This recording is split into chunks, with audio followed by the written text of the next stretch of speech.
This is Going Under, Anesthesia Answered with Dr. Brian Schmutzler. I'm your host, Vahid Sadrzadeh.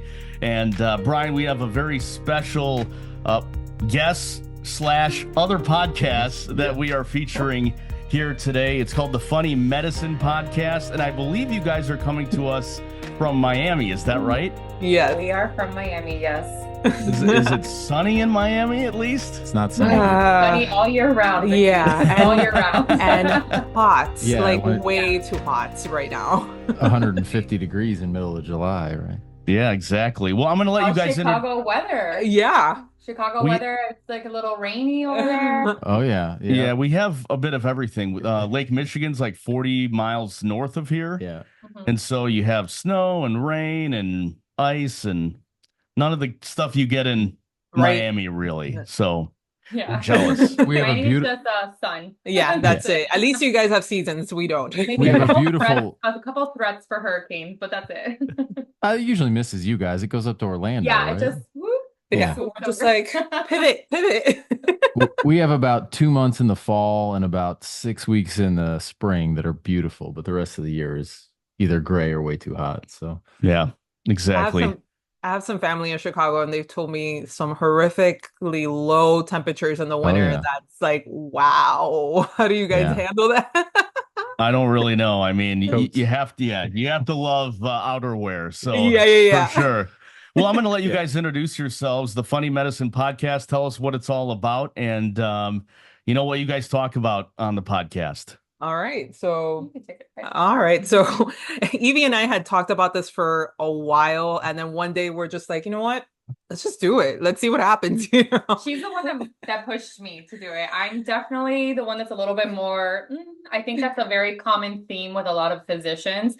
We tend to be very careful on how our outward appearance. So social media, podcasting, it's like a big risk and a big step to kind of put yourself out there and accept what the public has to say about you. So Julie, for a long time, said, hey, we should do this, we should do this. And I was kind of like avoiding it, just like the hurricane in Miami. And then she finally convinced me. And so but it's also like great. A millennial thing too, of like how we were like kind of brainwashed early on in the early days of social media of like, don't have social media, hide your name, hide this. And now it's kind of transformed to like the total opposite. Yeah, now they ask you what your social media is. Now there's many job sites that are asking for your CV, and do you have a content area on there? Yeah. Really? So, Wow. So we're Gen Xers, just for your information. Okay, so, what? I mean, I've heard the Gen X millennial thing. 1984. Go back and forth. 1984 is the last year. And if that's Gen true, X. for sure, Gen X then. There you go. Okay. It's not too far. I know, like seriously. 89 we're 89. It's right there, It is right there. Like for us, because we were the last generation without social media growing up. Computers, like I didn't have a computer in my house till I was probably in middle school or high school. I didn't have a phone till high school. I didn't have a phone till I was 23. Consider Photo Bucket the first social media or MySpace. So I remember being in high school when all of that came out. So, I mean, I feel like we kind of were a little traumatized with that. So then that's why I was like, don't worry about it. Things have changed. Like, let's do this. And it's not like we're doing anything, we're talking about medicine. We're talking about what you do on a day in, a day out type of basis, you know? Yeah. So we gave it a shot, and we're a little over a year now, and we're having just fun with it. Like, it's been a great time. We like to keep it lighthearted so people could at least learn one thing out of like the whole episode without it being like a TED Talk, like that's want it to be like a lecture-based podcast. So we try to keep everything very airy and try to explain things in layman terms so that everyone understands. And we really love our interactions. We have a ton of interaction with our followers. So, and they make a ton of requests too. So it's really nice to be engaging with the population. Yeah, it's just, I've noticed that medical literacy, my husband's also a physician, so I'm just surrounded. But I've noticed that like medical literacy in the US is just really poor. Oh yeah. It's just very poor. And it's mostly because people feel intimidated about anything that sounds medical or sciencey in any way. So we're like, well, how can we kind of change that and make it like, add some humor to it, make it lighthearted, it's not as daunting as, it has to be. We'll stay away from Dr. Google too, right? Like that's the biggest problem I see when 100%. patients come in. They're like, "Oh, I Googled, anesthesia, and it said that I'm in a coma." It's like, a lot of myths, right? Yeah, a lot of myths. Doesn't really work that way. Right, Yeah. right. It's interesting though. Like speaking of this, like medicine and social media. Like how do you feel? Comparatively speaking, like 5 years ago, social media really, I mean, it was coming up and it was a thing, but it wasn't what it is today, I don't feel like. So how has that played maybe into both of your interactions with patients and hospital systems? How has it changed what you do? You have really good stories about that. Yeah, you go ahead. Now, well, I mean, so my question to you is, do you mean how social media affects like us as physicians if we have content, or just as how patients present themselves? I just wanted to clear up that question. I would say how it affects you. Exactly. Yeah, how it affects you, like when you have content, do patients come in? And I'll tell a couple stories. I mean, I don't have a whole lot of great stories because my patients. So our podcast. Really so our podcast, we started just a little over a year ago. So Sure. I actually haven't had any patients come to me. However, I train a lot of residents. So I have had residents come to me and say, "Oh my goodness, Dr. Gonzalez, I cannot believe, like I would have never imagined that you're going to be on social media." And it's, I encourage them. I'm a pediatrician. I see a lot of adolescents, social media. I have conversations about social media every day, multiple times a day. So I always say we need to adapt in medicine, and social media is what is accessible. Sometimes it's more accessible, like you mentioned, to go on Google. Okay. Yeah.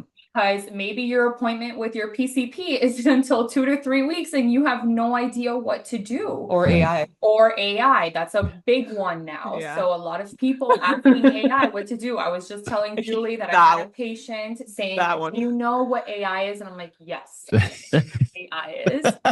And she told me, she said, "I am into working out and I want to gain muscle. So I just asked AI, I put in all my information, and AI told me how many calories I need to eat, how much protein I need to take in."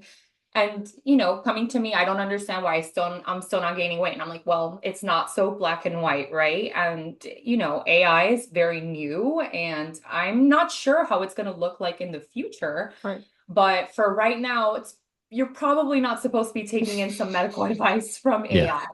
I'm sure there's got to be a disclaimer on that, right? Like this is not medical advice, even though it's medical advice, right? Yeah. Right. But there's even reports on Google saying how there's some advice that AI is giving, and they're making apologies out there because they're so insane in the type of advice and information that they're coming up with. So I think it's definitely, we need to adapt. Okay. It is social media is part of this generation right now. It's only growing. And it's only growing. Yeah. And I think there's a lot of missing areas and gaps that need to be filled in between those. However, I think as physicians or anyone working in the healthcare industry, we need to start taking social media as maybe not so much in the sense of like, oh, well, yeah, trust me, I get plenty of things every single day. Plenty of patients coming in with the craziest things, right? So I usually try not to say, hey, I just try to support. If you want to look for something, make sure that it's evidence-based medicine. I can provide you with a lot of websites, a lot of social medias, a lot of influencers as well that use evidence-based medicine to provide these type of recommendations. But like we say in every single one of our episodes, talk to your healthcare provider before you make any decisions. What is it? That's your answer to everything. I answer the question. Like, talk to your healthcare provider. I am a doctor, but I'm not your doctor, I think is the line I use a lot. So yeah. So you come from a little different perspective. So can you just share real quick? I mean, I know you said you're a pediatrician, but just a little bit about your background, where you are, and then kind of how your practice runs. Yeah, so I did my medical school training in New Jersey. Then I came over to residency in Tampa, Florida. And then I came back home. I was born and raised in Miami, so I came back home to practice. And now I'm a full-time working pediatrician and I'm in the Miami Beach area. So I do work for a federally qualified health center. So I see a lot of volume every single day. Yeah, you were And saying like 50 patients a day or something, right? not 50. Oh man, that's a bad day. But however, yesterday I saw 40. Yeah, So Not far, not not far. far, Yeah. not far. I was gonna say, like, don't But don't discredit yourself. it's not like that every day. It can though. But it's on And a Saturday, but like, yeah, it was on a Saturday. It was a Oh, week. on a Saturday. So Ugh. Yeah, yeah. it's painful. Yes. Isn't that the So joy of primary care? You don't have to work weekends? no, I still work weekends. Oh, yeah. There's a lot of us that still work weekends, and there's a lot really? of us that take call. Well, you were rounding this morning. So right now I'm rounding at the hospital, so any nurse can call me in, okay? I am working in clinic and I also have what we call mommy phone. So if any of my patients have an emergency or a question, they can call me at any time, whether it's between the hours of 5 p.m. to 8 a.m., they can call me to ask me a question. Dang, that's impressive. We don't have, I'm gonna probably piss people off, but we don't have primary care docs in town that do that. I mean, I can't I think don't of think I can't so. think of a single one who's that accessible. I mean, I'm lucky. It takes me Yeah. 12 weeks to see anybody. So I think, yeah. Well, this was kind of what we had kind of said our podcast was going to be, healthcare in the United States. And that's very multifaceted. yeah. So Very different, like, it's very everywhere. different everywhere. I do work for an FQHC. So that is our thing, right? Accessibility is our thing. So, Is it a that's, Florida Can thing? you explain what that is? Can you explain what the yeah, so a acronym federally that you just said? qualified health center is going to be a government funded health center, right? So we work a lot with grants by the government to see and have the resources that we can provide for patients, right? So majority of our population is going to be Medicaid, Medicare population, okay? However, we do take private insurance. Like where I work, there's not a pediatrician for a really long ways. So I do take private and we do take Medicaid, Medicare. So just all of that together is going to rank up to the 30, 40 patients. I'm not sure how it is on the adult side, but for the pediatric side, it is very common. But I have many friends that work in private institutions and private pediatric offices, and they're seeing just the same 35, 40. Wow. So it's everywhere. It's everywhere. Well, my So- husband was working in family med in a clinic like that for quite a while, and it was the same thing, 30, 40 patients, weekends, like the on-calls and all that stuff. So it all depends. It seems like if you're in that program, that's kind of, and you're in primary care in clinics, the clinic setting type of thing, it's kind of common, at least down here, Yeah. you know, speaking for so this area. why pediatrics? And then, like you were talking about, what's the future of medicine? So why pediatrics first? All right, so pediatrics. I was actually in emergency medicine my entire medical school journey. I was a scribe before. I worked in an urgent care for a very long time, and that's what I just thought I wanted to do. And so first 2 years, I went to a traditional medical schools. Medical schools have changed a lot since then, but back when I went, it was the first 2 years, you're just studying, right? So first year, you learn what's normal. Second year, you learn more pathology, pharmacology, what's abnormal and what to do about it. You learn a lot of your clinical medicine that second year. And then your third and fourth year, you're just a medical student dedicated to going on all your different rotations so that you can kind of have an idea of where you're going to go for residency, right? So I was emergency medicine for most of the time. In most medical schools, emergency medicine is actually the fourth rotation. So it's your last rotation, probably because you need to have a lot of experience in all the different areas of medicine to get to be able to work in an emergency setting. So it wasn't, I'm just going to be honest. Every single rotation that I was in, I hated it. I hated it. I remember Right. asking you. I hated anesthesiology too. Really? You hated anesthesia? Man, I hated come on. it. And All right. and I can, my sister-in-law and my brother are both anesthesiologists, so it's not, Too boring? Is it too boring for you? If you're EM, you like that it was adrenaline too rush, right? boring. I was Yeah. just sitting around the entire time, and I'm like, all right, You're like more we're of a leaving, social person Yeah. too. Like she's the yeah, type of person that you just put her, Yeah. in front of a wall. She'll make friends with the wall. Like, Yeah. she'll talk about something. yeah. So you So can't do that. I went in, and every single rotation, I was like, man, this is not for me. This is not for me. At one point, I was having conversations with my mom and dad, and I'm like, I don't know if medicine was the right decision. And I'm in deep, right? In debt, right? So finally, I ended up having my pediatric rotation, and it was a whole entire new world for me. I know it sounds really, like schmoozy, like, oh my God, pediatrics change your life. It didn't change my life, but it finally opened up a door where I found my opportunity I found change, like where I can make a difference. So I ended up choosing pediatrics. I almost went into pediatric emergency medicine, but I decided to stay just in general pediatrics. Nice. And then future of medicine, that's Yeah. very dicey. That's Because very you dicey. have a totally different perspective. I mean, I think area of the country. So most of the people we've interviewed are Midwest, or well, I mean, I guess Zane's from LA, but and then most of them are in the operating room or proceduralists or whatever. So yeah, what's the future of medicine look like? Pediatrics and medicine in general. In general, yeah. I think I speak from a primary care standpoint. So primary care standpoint, I hope I can tell you what it is right now. It's not working. Mm-mm. That's my opinion. Healthcare is a very opinionated topic. That's why I was very surprised when you chose that topic to talk about it. But I know, but I like it. I don't like care. it At because it's this not point, I don't talked- care. It's not talked enough, but I was like, oh Yeah. wow, he's just going in for the kill.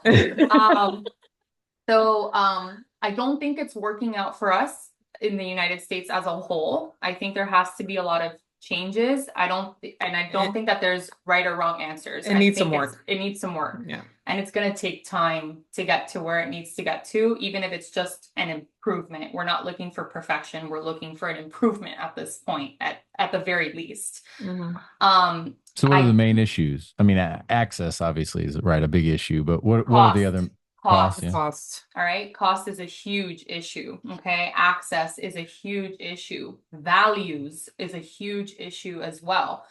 So is healthcare a luxury? Is it not? Is it something that you need to work hard to be able to afford?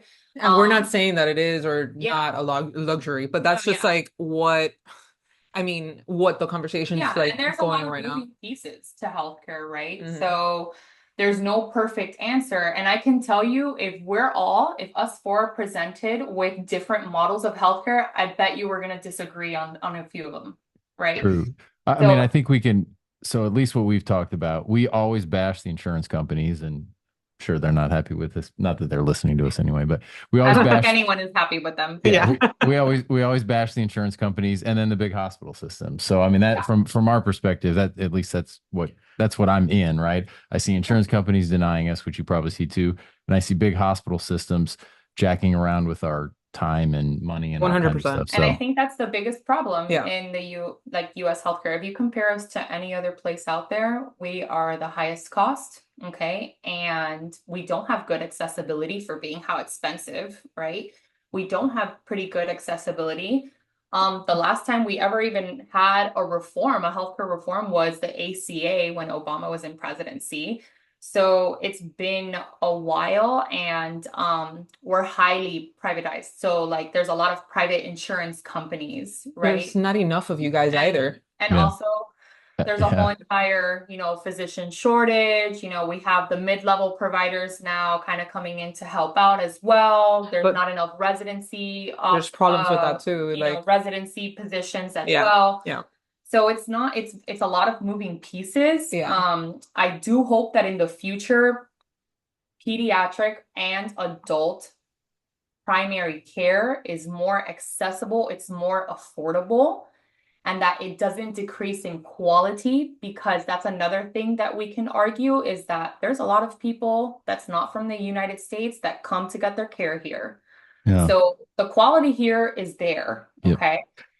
So, And we see that here in Miami a lot. yes. Oh, yeah. So because I mean, just given Miami, Yeah. you know, we get a lot of South America, Central America, Caribbean, and even Europe. We just have, it's just a big fusion Yeah. of everything. So you see Italian patients, Yeah. Brazilian, Yeah.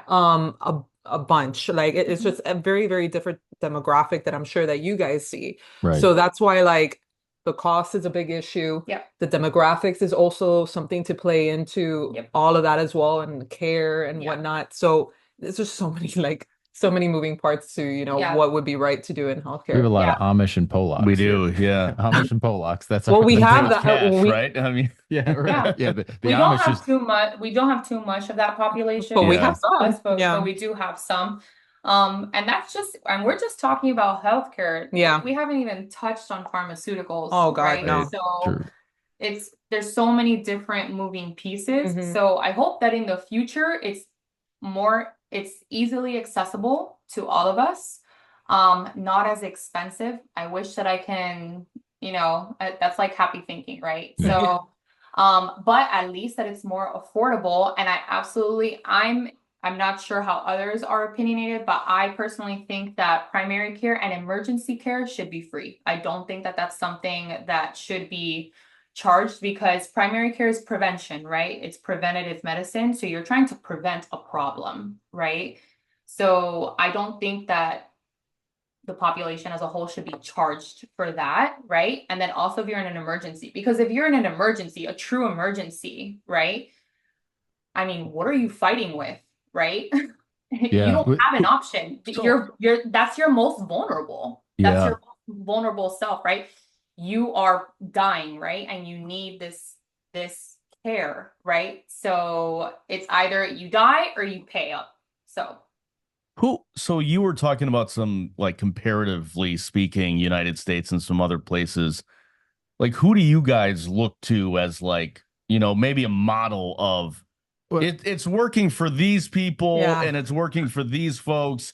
Like, I don't think where it's in the working for world any- is it working? I That's don't what know I that was it's- gonna say. I don't know that it's working anywhere well. Yeah, I don't Yeah. think it's working anywhere. Yeah. So That's a sad statement, Well, though, so- for I know. Yeah. anybody, really, the right? op- I mean, the those looking for option- care. The options, though, are insurance companies, which we've talked about this before. Right. Their entire incentive is to take your premium and not pay for your care, or Mhm. government-run healthcare, which is slow, clunky. I mean, look at the Mhm. VA system in the United States. So Yeah. those are the only two options that are ever presented, except like direct physician care, direct primary care, or maybe some, sort of where. And we talked about this a little Yeah. bit with CN, right? So where you go as a group, like your pediatrics group goes to, I don't know, what's the biggest, the Miami Heat, and you say, Yeah. hey, Yeah. we'll be your, Right. we'll be your docs for all of your kids. We'll do Yeah. it direct. We'll take the insurance company out of it. We'll take the federal government out of it. We'll just do everything cash back and forth. I mean, aside from those, Is there, like, concierge care that's There coming is. up There up is. and Here coming? there That's is. like, There's a ton of but that's concierge care. expensive, right? Yeah, Very. but let me say, Yeah. so what Brian was saying, direct practice care, even with direct practice care, you're still never going to recommend someone not to have insurance, right? Because true, of yeah, an emergency, right, you're catastrophic, going to want that, right? But you're, in a sense, taking out the middleman, right? So you don't have to, if you want to see your doctor, you're probably going to get in at a more decent timing, right? Like Mhm. what you said, you can't see your doctor for, like, I don't know, 12 weeks or something. Yeah. That's crazy, right? Mhm. So you'll be able to see him faster. You'll be able to have more dedicated time. When I'm seeing 40 patients, just like yesterday, how much time do you really think I had with each patient? Yeah. right. In What was the fact, average? quality, The average is like I try 5 my minutes. best. 5 minutes, Yeah. yeah. Yeah, I try my best to give you the best I can in that time, right? But I will say, I already preface it too in my appointments. I say, hey, I only have a certain amount of time, and I really apologize because I know it's really hard to get here, right? To get here, to take off of work and everything. But let's tackle, like, the first, like, your top 3 problems, right? And then let's do a follow-up, and then we'll tackle another set of problems, right? So you can manage it, and you can kind of drive it in different ways. But yeah, I wish it was a little bit more of that direct practice, because Yeah. let's be honest, insurance companies, they just They're just racking up the money. They're racking up the bills. It's the prior auths is what dominates everyone in these Oh days. yeah. Yep. And it's, it's like every single time. The other day I got a prior auth for albuterol.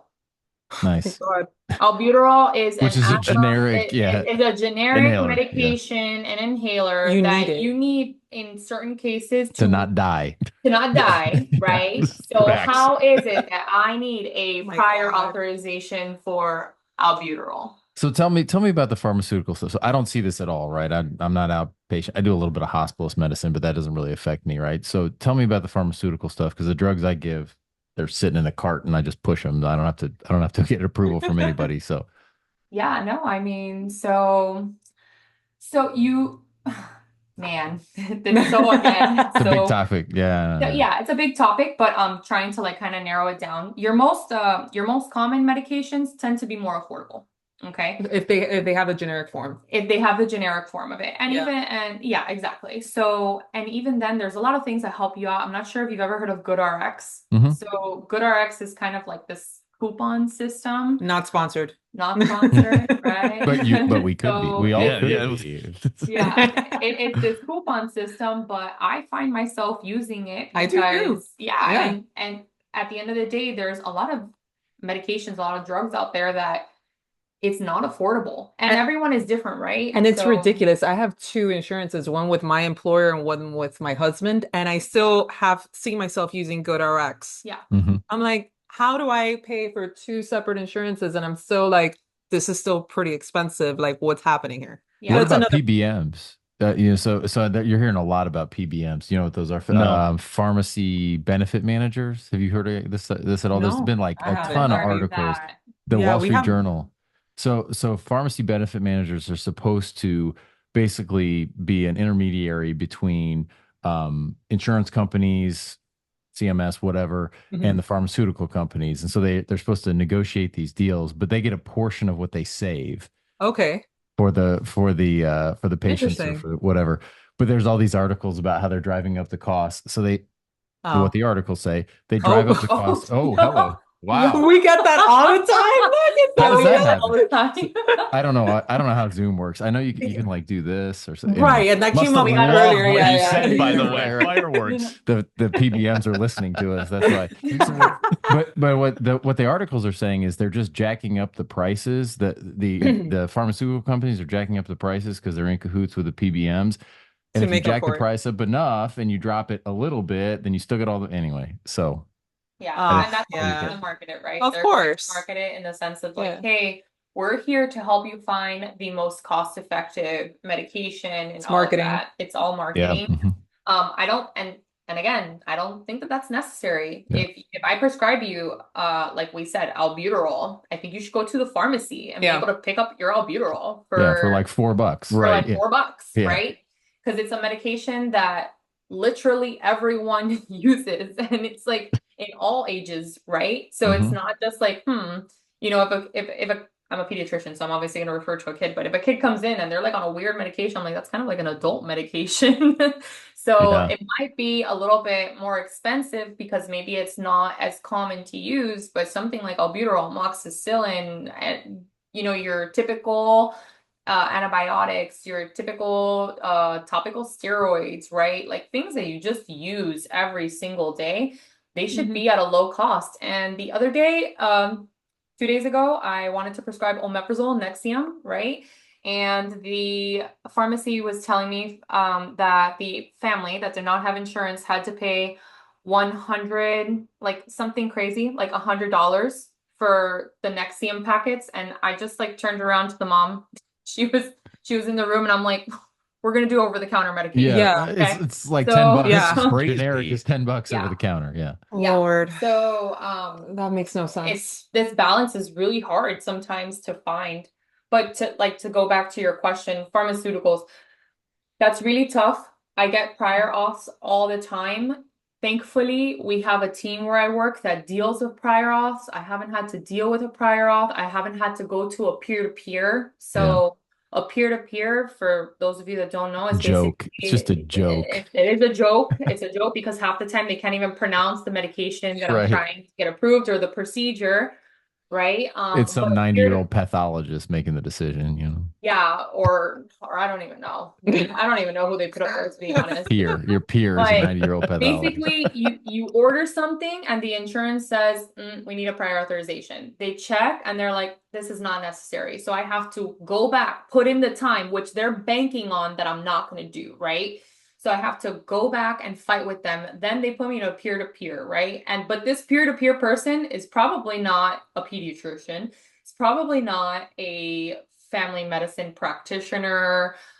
It is going to be someone that has no idea. Let's be honest, they probably don't even practice medicine. They don't probably. Right. They I mean, how don't. would you have time to That is let like people know? 10 if you times out of practice 10, that's medicine? probably going to be the Yeah. situation, Right. right? So, you know, my boyfriend is actually pain medicine, right? And he has to do prior auths, and he had to do a peer-to-peer. And just because on his notes, he didn't say that he was injecting a local anesthetic, they said, well, for anything, you could be injecting dishwasher like liquid. Jeez. It's a joke, right? Like Jeez. you had to go through that whole entire process of a peer-to-peer, of a denial, of an appeal, and all these things. That's your argument, right? So Sounds like the insurance companies are practicing medicine without a license. Is what it sounds like. 100%. that's what's going on. 100%. But are they getting the repercussions for it? Yeah. And they're making money of it. So Would you do it again? Go back, go to medical school. And I did mention patients don't know about this stuff, right? So I did want to put that out there. That Right. this is Oh, yeah. educational. We're not just ripping on the insurance companies and that sort of stuff. Patients don't know about that. So people who listen to this, like, there's a lot of layers in between your doctor Yeah. and you getting your medication or you getting your surgery or whatever. So, Yeah. you know, ask those questions. We want to be educational too. Now back to, would you do it again? yeah, and piggybacking off of that, you know, so I mean, truly, sometimes we're in it, we're in this world every single day, so we lose a little bit of that outside perspective. But you know, I've had patients be just like dumbfounded by how many years it takes to be like where like physicians need. They don't know. They're not aware of the 100%. medical. And sometimes I kind of stay looking at it, I'm like, really, you didn't know that it takes this long? And I'm not even the longest, you know, in training, right? So and they are. So sometimes you do need to kind of take a step back because they don't know, right? They are getting information from their insurance and from me and from the pharmacy and from everyone, and they're confused all the time. And at the end of the day, they just want to be taken care of, right? Right. Now, would I do it again? We actually had this question come up one time when Yeah. we said, Yeah. we kind of shouted out to everyone saying, ask us anything. And one of the questions was, would you do it again? So, I don't. So what I answered, and I Yeah. still think that my answer is still the same, is that I cannot see myself doing anything other than medicine. Okay. Would I do primary care? That is also really difficult to answer because it's very different from, I think, like what you do, which is like more hospital, maybe more procedures. Yep. Less of that primary influx. But sometimes I think to myself, if I made this decision before, I mean, it was for a reason. It's probably because I didn't see myself in that ICU setting, hospital setting, OR setting, right? Yeah. So, I'm not sure if I would end up where I am today, right?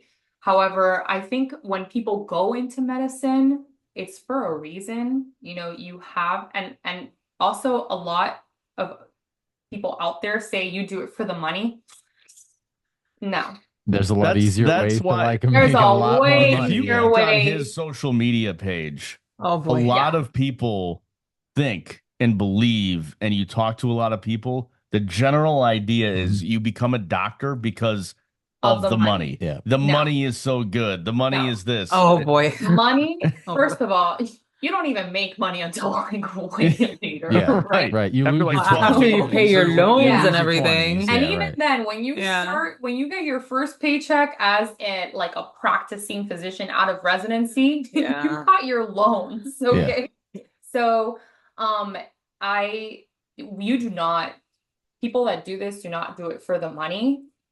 We take a beating, right? Like, and to get into medical school, I don't even want to think back on those days of every single one of my counselors telling me you have to work on your Well, resume. I'm like, how much more we can went on you one do? together, Right, remember? yeah. And they told us like, well, you should look into rural medicine, Rural remember? med- something crazy. Something And these people aren't even physicians, right? Like these advisors are not even Right. Yeah, physicians, so they don't even know what this process is. like we right? came out of that like Yeah.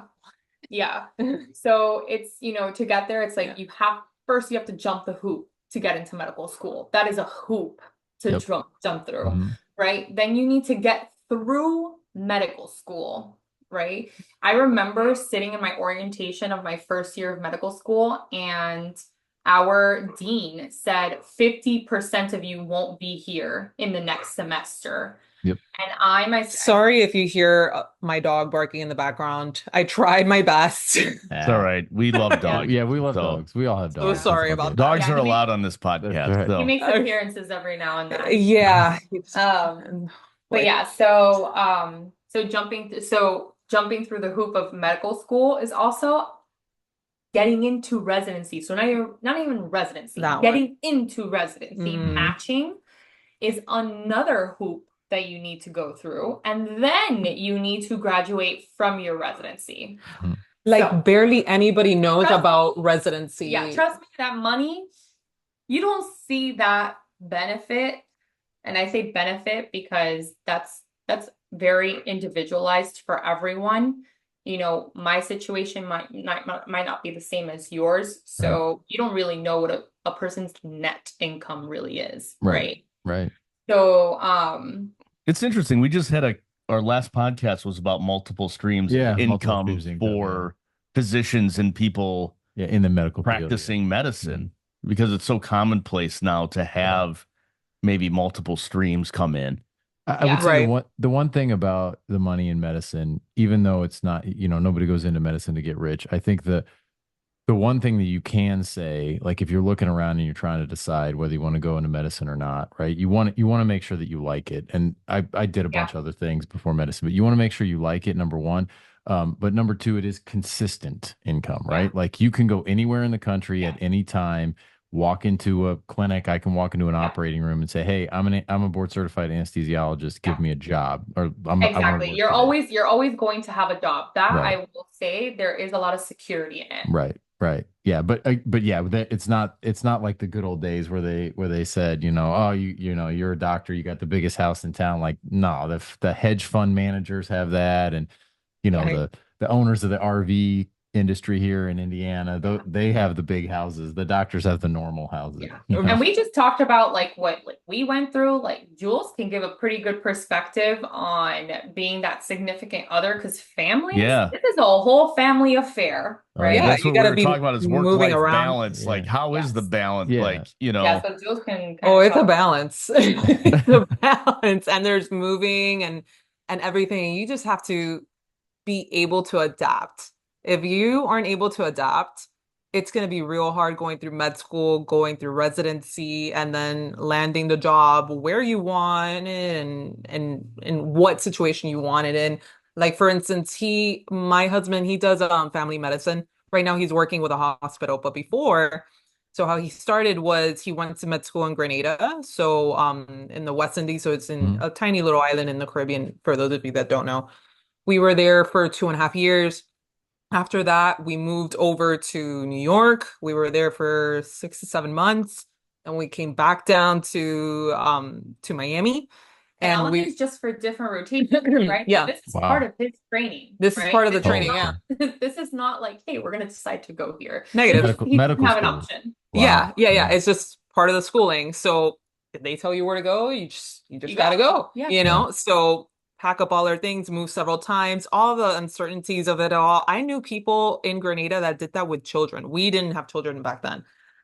I don't know how they did it, because I'm looking back on that and I'm like, wow, to travel, to pack, to do all that, to look for housing, to pay for all of those things too, I mean, moving is expensive, you know? So were you working while he was in yeah, I was medical school? working remotely, thankfully. Yeah. So I've always been able to just work remotely, but still just like just the whole a lot of moving parts, right? So then go to New York, then finally come back down to Miami. He worked here in Miami for a bit. He didn't match his first year. So that was like that's something that a lot of people don't understand. Yeah. So That, Yeah. do you yeah, want to explain the match? You guys want to explain the right. match? So Yeah. the match is like a lottery system, This is the you dumbest thing know? ever.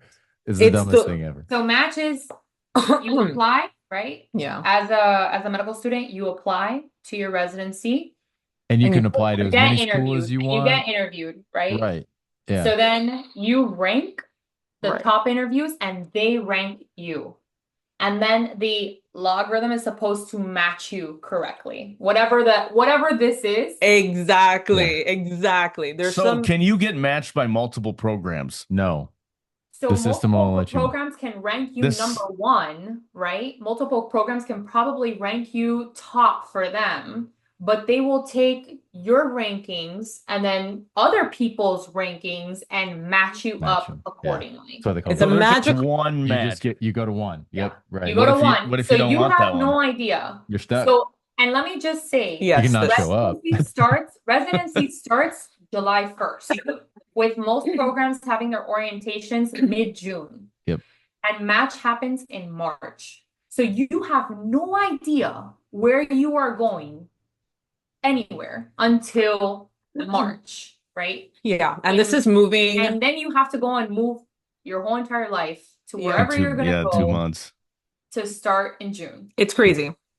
I can't think of another career that does something that aggressive. Yeah. You know, I can't think of Yeah. another word other than it's like so aggressive that you have to weigh your completely like your whole career and your livelihood is totally in their hands, you know? So then yeah. I have a story about this, and I've been debating whether or not I should share it, Just but share it. I'm gonna share it. So Share it, yeah. When people say that, I've just share had it. people in medicine in and around my life, my entire life. Yeah. I come from a Middle Eastern background, and if you know, you know, a lot of Middle Eastern people study medicine. Yeah. That's just one of the big professions. Yeah. And so growing up, and friends of mine went to medical school, and that I grew up with. But my first wife was a PA. So she was a surgical PA. okay. And that was one of the very contentious things about our relationship was like, you're just gone all the time. Oh, yeah. Like it was this work-life balance that Oh yeah. was part of like, a contentious issue in our relationship, because it was like, when are you going to be home? When are you going to, like, I don't know. because You she just was never on know. basically every other weekend. Yeah. So there's, but getting older, you kind of understand like that's just how it works, right? Like, you travel a lot. Not for medicine. Not for medicine, but you travel a lot, and I'm sure there's other physicians and doctors that work a ton of hours.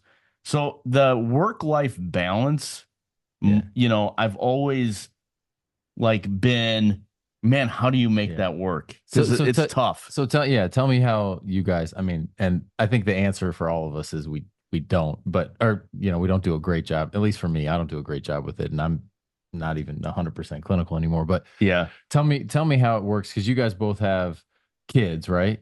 Yeah. So we both have a child each. So we have very different perspectives because, of course, you're a physician, and then I'm at the home. The supporting exactly. side of So good, yours first. So I think, which Julie can kind of like complete this tail end of probably what I'm going to say. I would not be able to do it without the support system that I have. I will say it was kind of crazy to me. Now, hindsight is 2020. Yeah. That every single time I said I wanted to be a doctor, that everyone said, well, how are you going to have a family? That was the first thing that everyone said to me. Yep. It comes with being a female. I think it just comes with being a female. Yeah. Right. Yeah. Because I never had anybody say that. I mean, nobody everyone. To me. Yeah. I can put my hand through fire. Everyone said that to me. And I remember, and I think I remember that so much because I would tell them, I can make it work, right? You can make work. So I will say it is very hard, Yeah. right? It is very hard to be a mom and to be working. I mean, Especially your hours. yeah, the 60, hours 70 hours a week. yeah, it's crazy hours, right? Yeah. And there's good days and there's bad days, right? So I'm not saying that I'm like in hell every single day, but there's a lot of it's a lot of hours and a lot of dedication. You know, Yeah, I for would sure. be lying to you if I told you that I didn't take work home, right? Right. So I do take work home sometimes, and I try not to because that's the time that I have to dedicate to my family. But you're gonna have a bad day where you're going to have to take it home and you're gonna have to work overtime, which I think that's in every job, right? It's not just Right, for sure. right? I mean, I So- work a You ton guys of probably do the hours same and I'm thing. not Yeah. in So medicine. that's You know what I not mean? It just, Exactly. That's all around. Exactly. But I think if there's advice that I could give anyone, you can do it. You can do it, but just know that you are going to need support. Let's just say you didn't have the support, because I know a lot of people that don't have the support. You're going to figure it out. Okay. It's going to be hard, but you're going to have to figure it out. Mhm. Right? And that's part of like why you need to be sure that if you go into that field, that you're doing you're it not for the dedicated to money, that. that it's Right. because it's truly what you're passionate and you're about. determined to do Right. it. Exactly. Because if not, the sacrifices alone will just make you miserable if you're not in it for the right reasons. Yeah. Maybe In not, my maybe not dermatology, but the other. well, yeah. I mean, Yeah, I know. Yeah. I can't think The about that. dermatologist, it's 3:30. Yeah. I'm out of here.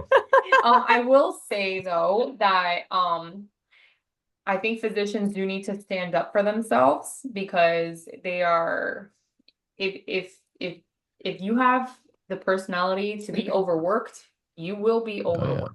Yeah, the hospital Yeah. administrators don't care about your home They life don't care. at all. They don't care They about don't your care at all. personal life. and they know, like they could sense Yeah. it when they could overwork you, Oh, yeah. when you could put in those extra hours. They're like, Yeah. he or she won't say no to me. It's Yeah. okay. Yeah. You know? Yeah. A lot of the times before, I think I used to kind of say, hey, I would kind of like give them like the excuse of like, hey, I need to drop off my daughter at school and all these things. Now I've just learned, I'm like, I cannot do that. Yeah. That is not an option for me. Like, just a hard no. Let's figure out something that works for both of us. And then Yeah. that's what I will do. I will keep my end of the deal if you keep your end of the deal. But it has to be something that works for both sides.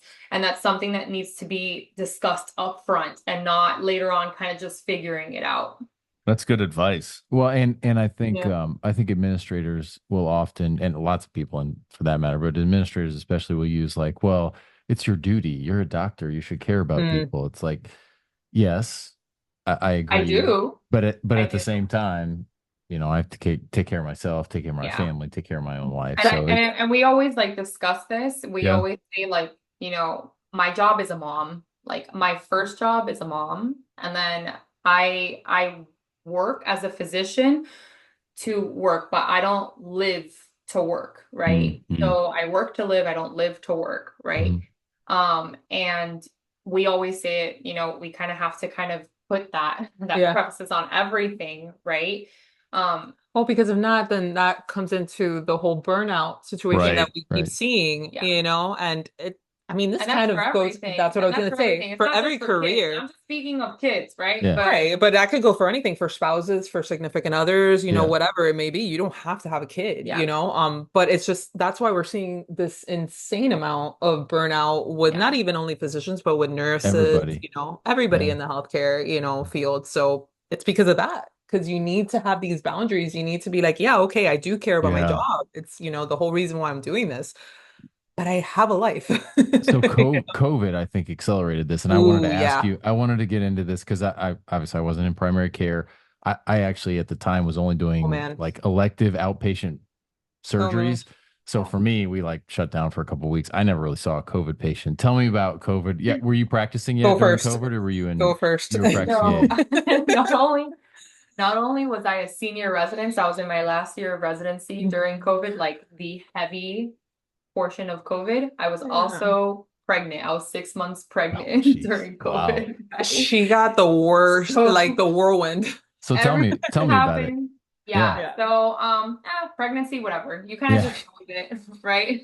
You just deal with it. You have so much more stress. It's insane to think about that, right? Like your job stresses you out more than your actual pregnancy. But thankfully, knock on wood, like I didn't have any complications during my pregnancy, and I'm very thankful and grateful for that because I can't imagine what that would have looked like if it wasn't that way, right? Especially in between COVID too. Like, Between oh COVID my and God. everything. Yeah. But no, I was like massively pregnant. I was getting downed and gloved and everything. You had like and I your had to feet see all swollen and my feet. everything. Yeah. I remember all the you. things that come with like being on like your feet for like I would pull like Oh my 32-hour gosh. shifts. Terrible. Sounds I awful. would pull 32-hour shifts pregnant, and that was it, right? And I was a resident, and let's just be honest, residents are gonna be worked, Oh yeah. right?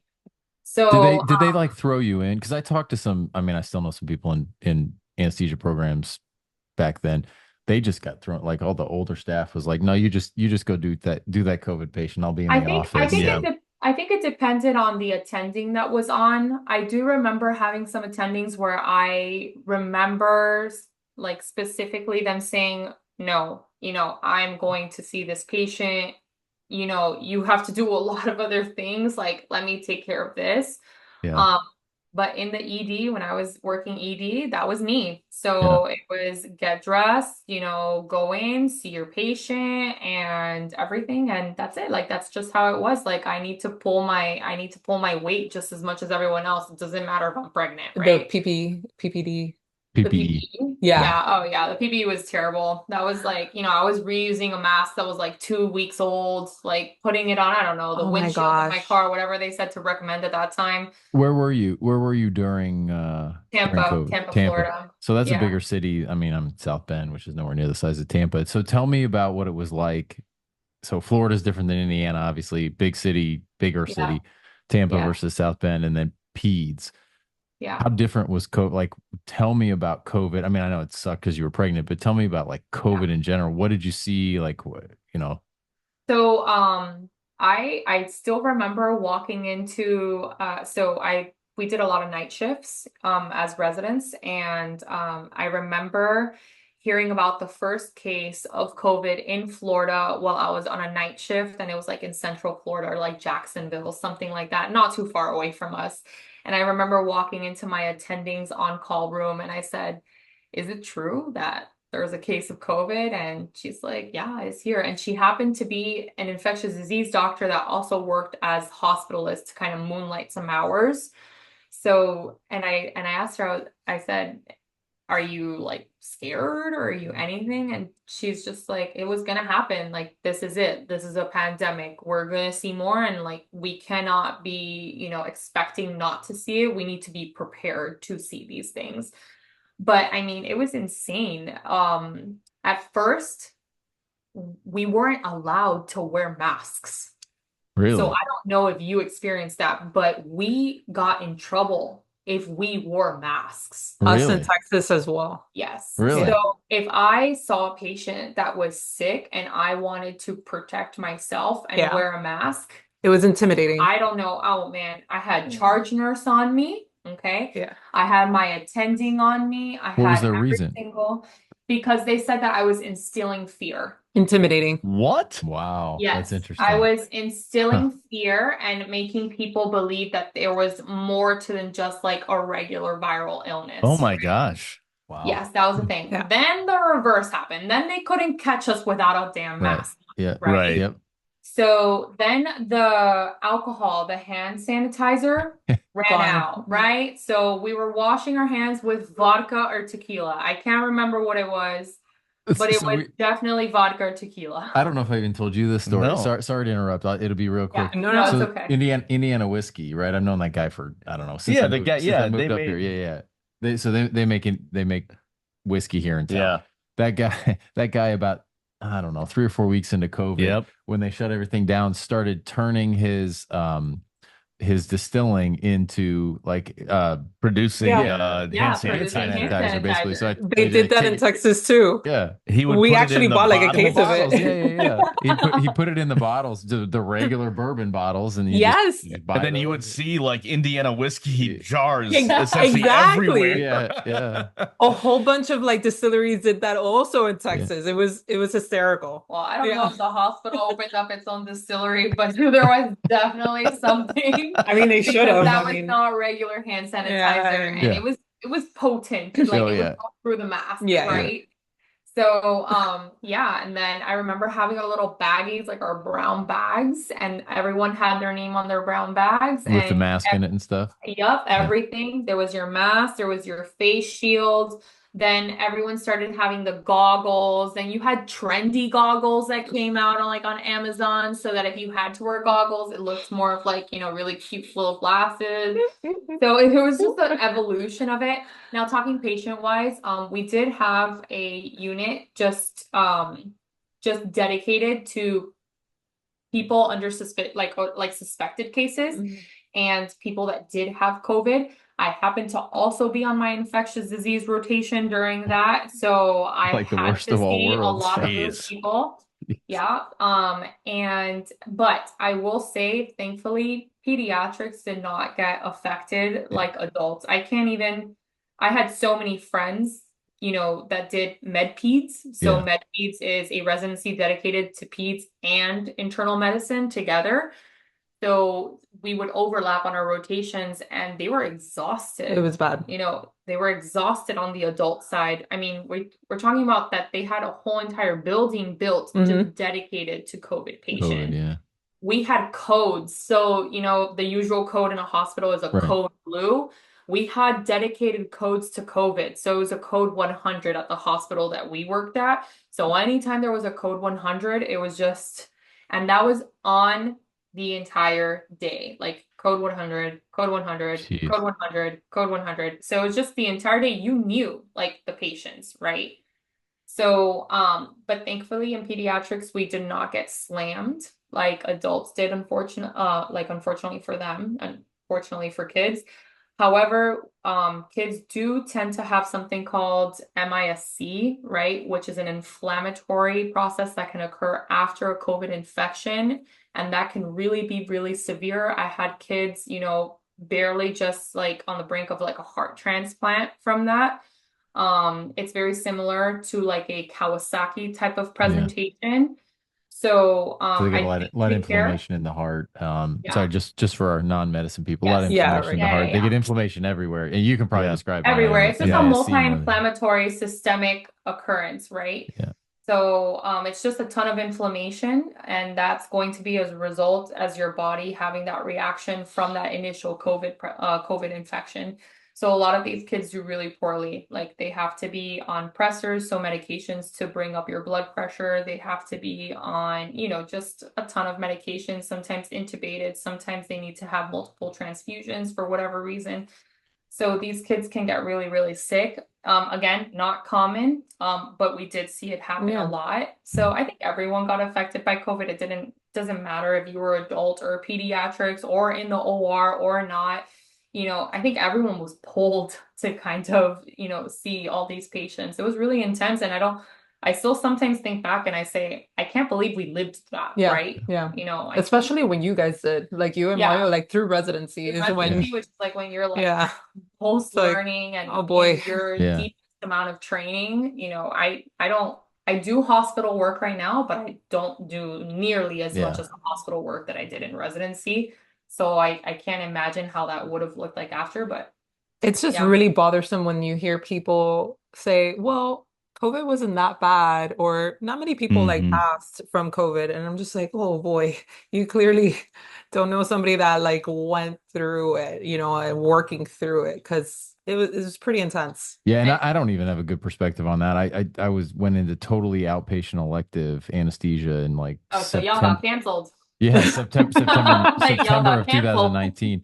We got canceled. Indiana was canceled so we had 2 weeks where we did no cases. And then after that, we did a lot of like urology and general Mhm. surgery stuff in the surgery center. So a lot of it was urgent so that the, Okay. the surgeons Okay. could operate. So you didn't get canceled. Yeah. So tell me about how it was for you as a spouse. Cause like I think, and I don't know, Okay. maybe we bring my wife on at some point. I think she was Yeah. relatively Yeah. scared about stuff. And I wasn't even in, I Oh, wasn't you even have to in a talk to him hospital about with Mario COVID patients. getting into the house. Oh, you need to hear this on how Yeah, Mario I'd love to hear even this enter story. the Yeah. house. Right. Yeah. Okay. Well, he was in his, I think it was second to last Yeah, year. he was in sex club here. So, I mean, it was so scary. Like when COVID started happening, nobody really knew exactly what we were dealing with, right? Where were you at the time? In San Antonio, San Antonio. Okay. Texas. Yeah. Yeah. So, he was there and working with one of the university hospitals. So lots of volume, doing family medicine. So just mostly adult. He would see some peds, but then he would like refer them out to pediatricians, Yeah. whatever. But mostly adults. And mostly during COVID, it was mostly adults. And it was just slammed. And it was working days that he wasn't supposed to be working. He was definitely working more 24s than what he was required by Right. like the board, that they say, well, you're only allowed to do like the programs are only allowed to make their residents work a certain amount of 24s or You definitely whatever. had to adjust your hours. Yeah. when you were Yeah, done. that didn't really apply during Right. COVID. It was a lot more but necessary. And he would just get home obliterated. It was just like, but anyway, he's a very worried person. And of course, back then we had our child was, I think, 2 or 3 years I old. think Amar was probably like 18 months. Yeah. Maybe turning 2. Maybe turning 2. So a very little kid. And then you were telling me about the MISE and all those things. And we were like, man, what should we be worried about all those things? So we had a garage over there and he would come in, park his car in the garage, strip in the garage, and then Lysol everything, throw it straight into the laundry, and then just like not even say hi to us, go straight to the shower. Yeah. That was pretty much like his protocol. And then we're like, well, if he ends up having COVID, getting COVID or whatever, he'll probably just like move out of the house until he gets better. Yeah, Sleep in the hospital. Yeah, sleep in the Yeah. hospital. Probably, I he I know was. people who did that. Yeah, who just if Yeah. they got COVID, they just stayed in the Yeah, hospital. we know so many of those stories. We even knew a story about exactly that. Like it was a dad, and then the mom lived at home with like 2 or 3 kids, and then they had a garage, and he put a tent in the garage, Oh yeah. and he stayed in the garage while Oh my he got over gosh. COVID. It was the Crazy. stories and the stuff that we heard from everyone doing like rotations and whatnot during that time was just insane. It was a crazy time. It was a really crazy time. So you didn't experience that? Not a bit. I'm still not. I've probably seen known COVID patients, but it was probably 2 years into the pandemic before I ever saw a known COVID patient. 'Cause Right. They got tested and got canceled if they had COVID at the outpatient And I center. don't know how many times I had to get tested for patients that we found out later. Yeah. Oh, they had COVID. Oh, you weren't wearing your mask. Then you had to go get tested, stick that thing in your nose that like felt Oh like yeah, into it's in your your brain. brain. Yeah, it was Not terrible. fun. It All was right, not fun. so let's change this to a little happier topic, and then I'll let Vahid ask his questions. So while I've got you here, anyway, so if you could do anything else job wise, what would you do? I think I know her answer. Whoa, what I would be think my she would answer? definitely do something social. You got to answer too. Do something what? Definitely. She's so good at social media. Well, I'm and trying. I don't everything. know. I'm not. I'm not. And I think like our followers know that because every time they see me pop up, they're like, "Oh wow, she's here." Well, So I'm like always like texting you or whatever, or even calling you like a creepy boyfriend, like send me a selfie, yeah, send me a video, do something, send me something. And I feel bad. I'm always like, just like let me just finish up with these like 6 patients or something. And then it's really hard to balance that, but I'm so lucky to have like Jules. But I think Jules would definitely do something in social. Actually, maybe not. Maybe you would be some psychologist or something. She really loves like anything that has to do with the brain too. I do. I love the brain. On our podcast that has to do with the brain. She wants to fall asleep, and I'm there like fizzle out. You'll see me kind of like thinking of other things on the podcast, and she is so into it. And I don't know what it is. And maybe it's that emergency medicine inner person. Yeah. You're like, no more, no more of this. Yeah. Yeah. All right. So Yeah. how about you then? I think that would You be think? accurate. Like All I'd right. probably do something along either if it's not full on psychiatry, med school, all that, then maybe like psychology, therapy, something along those lines. I think that's that. I find it fascinating, like Yeah. the thoughts, the mind, the processes behind it all. Like I don't know, it's fascinating to me. But Nice. what about you? I don't know. I don't know. Medicine has been my I life know for that's the so thing. long that I cannot see you in doing anything. something else. Yeah. I honestly can't see myself. I think I've thought about this question too, like if I could not do medicine, I think Right. I would do global health. I think I have a really big interest in global health. You and, have to do something sociable because you just have that. yeah. So something along the lines of like Doctors Without Borders. Yeah. She did you did the Guatemala Yeah, trip. I've done a couple, like mission trips and things like that. But Yeah. Second career, maybe, right? Second career when you. yeah, like a second career type of thing. Yeah, Nice. maybe. But definitely something probably medically related. I've always been into science. It's just me. You won't catch me doing physics, zoonoses. You won't catch me doing like English or anything like that. I can't do research. That's like a flat out for me. Every time that one of my counselors would be like, "Hey, are you gonna do research?" And I'm like, "No, I'm not going to do research." I like doing research. This is his life. Yeah. Yeah. not Researching and Can't do the it. mind, Yeah, and yeah, you yeah. you would Can't do do it. the psychology thing, wouldn't you? anymore. I would do psychology. I Yeah. wouldn't do psychiatry. Psychiatry bored the heck out of me because it was like just mix all the drugs together. Oh, you're Yeah. depressed. Throw them up in the air. We'll pick this one today. That's So, true. That's true. Yeah, that Psychology part, was yeah. cool. Psychology. Psychology was cool, but I'm Yeah. a doer. So psychology to me was like a lot of talking, and I can't Yeah. fix it. Same with neurology. Like I love neurology, but I was like, yeah, great. You've got a stroke. We're gonna Yeah. do some PT and OT, and hopefully in 6 months you're better. I couldn't Exactly. take it. I couldn't Yeah. take That's it. true.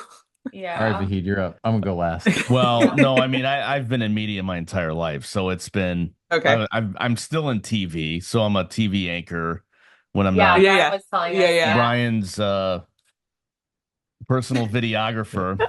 We've traveled together Yeah. everywhere, but I've always loved cameras. I mean, just like you've been in medicine your entire life, I've been in media in some form my Yeah. entire life. But I would probably, if I had to, probably be a pilot. Pilot. All right. Yeah, Fair. I mean, Oh. I love Okay. airplanes, and That's true.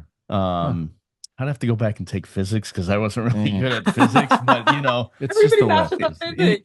yeah, but I used to There's I a used to common teach theme here, physics. Julie. I Did you see really? that. Common theme here. I taught physics for MCAT. Yeah. For, I don't know, Oh, 5 you years. see? my eyesight. I'm not alone. I'm not alone. You don't want me to be a fighter pilot It's because fine. my eyesight is terrible. But hey, listen, flying a 747 that would be fun. All So right. All right. Yeah, I could see a lot that. yeah. What about you? So this will surprise you probably. I wanted to be a football coach. Oh, that doesn't frighten. Yeah, that's Okay. good. Yeah. Okay. I love like Okay.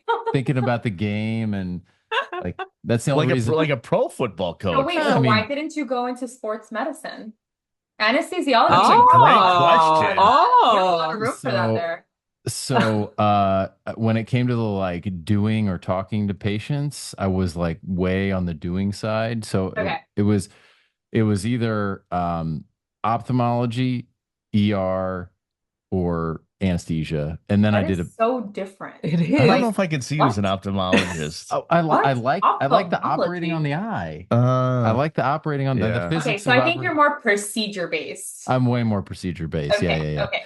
So, but That's the then common denominator. I did a PhD in pharmacology, Okay. neuropharmacology. And so then when I was done with that, I was like, well, anesthesia makes sense because like I could Yeah. process all Right. that, so so you're more like a Phil Jackson type of coach, like cerebral, yeah, like yeah. draw up Yeah. the Oh, stuff, And you know? anesthesia can do a lot. And actually, anesthesia, you can do emergency medicine. You can do more ICU procedures. So you have a lot of wiggle Yeah. room. Yeah, I don't do any of that stuff. We're gonna have to get video of you coaching this year. Actually, I'm not coaching this year. you're not. No, there. the only reason I had to coach. I almost filled that thing out where you can like volunteer coach Oh, geez. because I signed some up for Is he playing the same flag? league, Flag? Yeah. I had to coach a couple games. I didn't have the patience with my own kids. I was fine with the other kids, but the patience with my What's own your favorite kids. football team? College or pro? Let's do pro. Pro Colts. I grew up in Indianapolis. I was Okay. there when they came over in the middle of the night from Baltimore. So I'm a long suffering Colts fan. We had a nice little run there with Yeah. Peyton and then Andrew Luck, and now we're terrible Are again. you both Dolphins fans? Are you a Cowboys fan? No. Well, me because I'm Texas, that's why he's No. Yeah. she won't allow I it. won't allow it. I won't even I allow I it. Who do have you to root be for? Dolphins The because of her. Dolphins. Dolphins. Hello. If All there's right. anything you're gonna learn about Miamians is that we're not gonna stray away. Actually, okay, I'm gonna lie for a second. Yeah. I was actually Yeah. a Tampa Bucks fan for a Yeah. second. But Brady? yeah, I was Oh, I Brady's the was worst. the Bucks for a while, the but then worst. that's it. Once you I move don't back mind. into Miami, you're gonna get You you're gotta gonna have be like Is it a lot of Dolphins. LeBron? A lot of Heat games? well, LeBron Oh, is yeah. gone for us, so we hate him Yeah. now. He's dead to us. Well, who was Wade? Dwayne Dwayne Wade. Wade, yeah. Yeah, Wade. well, It's we were- Wade County, we yeah. were Wade County for a really long time. Still is. Still He's is. gone now. But still. But the Heat we're not too happy with the Heat, but it's okay. We'll pick back up. We'll pick it Yeah. back up. I know more about basketball than any other thing. Yeah. Wait, didn't you have the Panthers this year?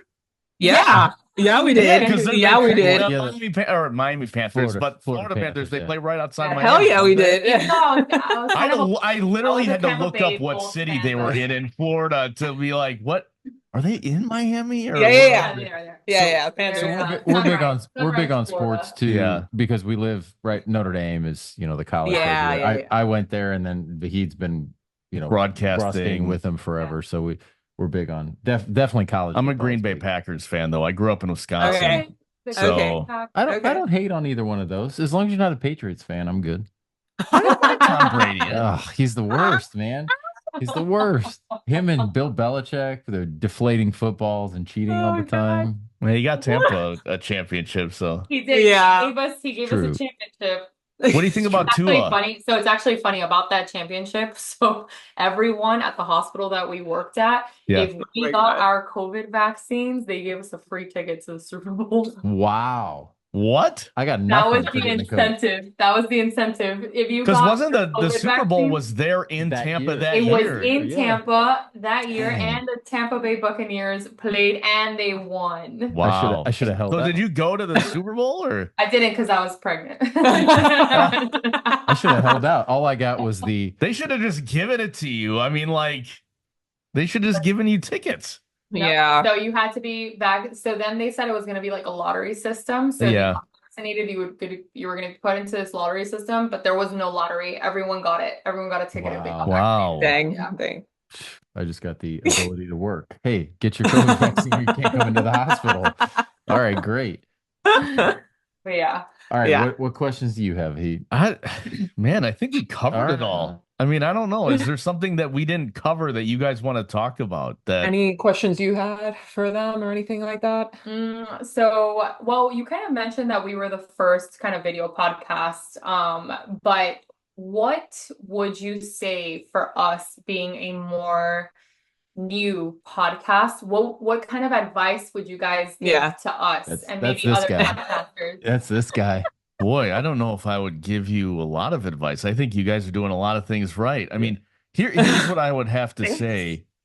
No matter what kind of podcast you're doing, just inject some humor into it and like Yeah. don't take Yeah. yourself too seriously. Oh, Because yeah. I mean, I think that is the biggest thing with anything that you're doing is if you can be a little bit self-deprecating and have a sense of humor and make people laugh and smile. I think that's all they want. They want to be entertained. So True. whether True. it's medicine or whatever, you know, I think you guys are doing a great job. So Thanks. we're having fun with you guys. If we had like 3 hours, we'd have a 3 hour Right? podcast. So I got into this whole social media thing to try to teach regional anesthesia, like Okay. without having to travel. 'Cause Yeah. Right now, Right. even in the past, before COVID and then after COVID, even I had traveled to teach regional anesthesia. So we started with that as as the goal. And So we have the same trainer. yeah. So we Okay. met through our athletic Yeah. trainer Oh that we go to. Okay. Okay. And he's like, hey, you want to? Yeah, exactly. I'm working on it. Still, after like 4 years. So he's like, hey, I want to post these videos and like charge people on Patreon. Patreon. Yeah. So, like, we were like, okay, let's get a little content. We made his website. So my wife she owns the company, and we own it together, but she handles the social media side of it. Gotcha. She's a true millennial, so she knows what's going on, the trends and everything. But this turned into it's just personality on social media. So I try to inject some medicine stuff, but usually people like just when I do stupid stuff like I don't think it's the stupid things. Yeah. I think it's that humor in social media. Remember, everything is now kind of disconnected because it's internet, right? It's internet, social media. You're doing everything like all online. Connected but disconnected. Exactly. You're connected, but you're disconnected. Yeah. So I think when like alone together. Yeah, exactly. I think when you show a personality, right? When you show that and you can have that connection with someone through a phone, right? You're relatable. You're relatable, exactly. Yeah. And you know what takes it to another level is that you're a physician. I think like I grew up in an different age time. Oh yeah. Where like you didn't dare ask your doctor any questions. Like we did too. Yeah, whatever you say, you are God. I'm not gonna like do anything but now it's like if I'm a patient, I want to know who my physician is, or I want to know who I'm going to see. And so like for these people to be like, wow, you have a personality. That's amazing. You know what I mean? Well, yeah, it's like my residents being like, wow, Dr. G, like I had no idea that you had it in you to do so. And I'm like, yeah, I know, me neither, but I guess here I am. So. Like it's the human element, that we're loving. And I think at first it was very awkward, right? Like I look at our first few videos and I'm like, oh God, I was pretty awkward, but we sounded like we were underwater. I won't even look at it. It was dark even like oh God, it was a mess. The first time that we ever recorded anything was inside my laundry room.